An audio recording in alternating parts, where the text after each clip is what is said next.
무능함의 직업윤리 문제마저 드러낸 위르겐 클린스만 감독 문제와 함께 대한민국 축구대표팀의 내홍이 심각한 수준에 이르렀습니다.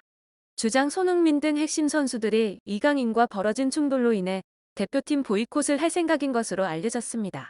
14일 대표팀 사정을 아는 축구계 관계자는 손흥민과 이강인 간에 벌어진 상황을 전하면서 손흥민, 황희찬, 김민재 등 대표팀 핵심 선수들이 이강인이 A매치에 선발되면 보이콧하겠다는 생각을 드러냈다며 아시안컵 이후 대표팀이 최악의 상황에 부닥쳤다고 전했습니다. 손흥민이 아시안컵 탈락 전날 팀 동료와 몸싸움을 벌이다 손가락이 탈골됐다며 한국 선수들이 요르단전을 앞두고 저녁 식사 때 다툼을 벌였다. 일부 젊은 선수들이 식사 후 탁구를 즐기기 위해 자리를 뜨려고 했다.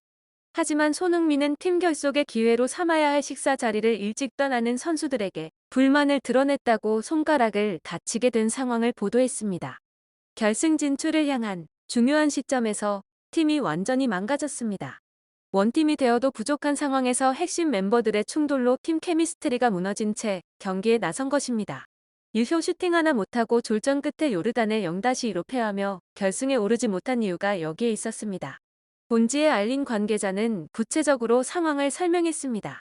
이 관계자는 보도대로 이강인 등 젊은 선수들이 탁구하러 가려고 하자 손흥민이 불렀다. 이강인이 대들자 손흥민이 이강인 멱살을 잡았다며 이 과정에서 손흥민이 손가락을 다쳤다고 했습니다. 이어 상황이 진정된 뒤 고참 선수들이 이강인에게 선후배로서의 일을 지키라고 훈계하자 이강인이 고참 선수들에게 대들었다며 대표팀들과 이강인 간의 충돌이 계속됐다고 전했습니다. 또한 이강인은 유럽에서 뛰고 있는 한 선배가 얘기하자 내가 그만두겠다며 반발했다고 덧붙였습니다. 이후 손흥민을 중심으로 선수들 전체가 모여 얘기를 했고 상황은 종료가 됐습니다.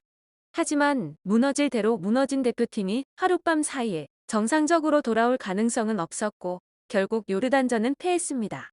관계자는 손흥민 등 선수들이 이강인에게 화가 많이 나 있다. 대표팀에 이강인 뽑으면 보이콧할 생각까지 하고 있다고 했습니다. 과거에도 대표팀 선수들 간의 편 가리기, 파벌이 벌어진 적이 있습니다.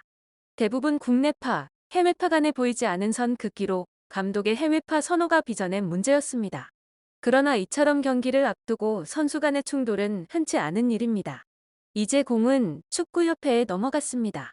축구협회가 빠르게 수습하지 않으면 당장 3월에 있을 2026 북중미 월드컵 2차 예선 3, 4차전 준비에 막대한 차질을 빚게 됩니다.